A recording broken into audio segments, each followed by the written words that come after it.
કહેવત છે કે સિદ્ધિ તેને જઈને વરે જે પરસેવે નાહે। રાજ્યમાં ધોરણ 10 બોર્ડનું પરિણામ જાહેર કરવામાં આવ્યું છે ત્યારે જીએલટીવીની ટીમે દેશ ભાષા સંસ્કૃત 100માંથી 100 માર્ક્સ મેળવનાર તેમજ 99.99% હાંસલ કરનાર વિદ્યાર્થીઓ સાથે વાતચીત કરી। આ સિદ્ધિ હાંસલ કરનાર વિદ્યાર્થી સમીર ગોહિલે જણાવ્યું પોતે 600માંથી 593 માર્ક્સ મેળવ્યા છે। સાયન્સ, સોશિયલ સ્ટડી, ઇંગ્લિશ તેમજ સંસ્કૃતમાં 100માંથી 100 માર્ક્સ મેળવ્યા। સમીરના પિતા ફર્નિચરની ફેક્ટરીમાં કલરકામ કરે છે।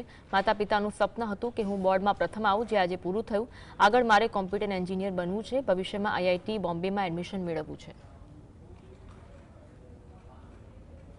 મારું નામ ગોયલ સમીર જીતેન્દ્રભાઈ છે। હું ધોળકિયા સ્કૂલનો છાત્ર છું અને આજે મારે 99.99 બોર્ડ ફર્સ્ટ આવ્યા છે, 593 આઉટ ઓફ 600। મારા પિતા ફર્નિચરના કારખાનામાં કલર કામ કરે છે।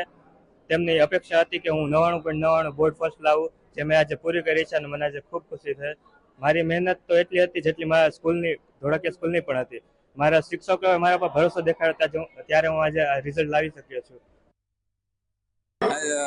સમીરનો બોર્ડ ફર્સ્ટ નંબર આવ્યો, 99.99 પીઆર આવ્યા। તમે શું કામ કરો છો? હું ફર્નિચરમાં સ્પ્રે કલર કરું છું, મજૂરી કામ। હું તો 10 ફેલ છું, હું તો બોર્ડમાં 10 ફેલ છું। મજૂરી કામમાં એવું છે 12 થી 15 કલાક કામ કરું છું સિઝન।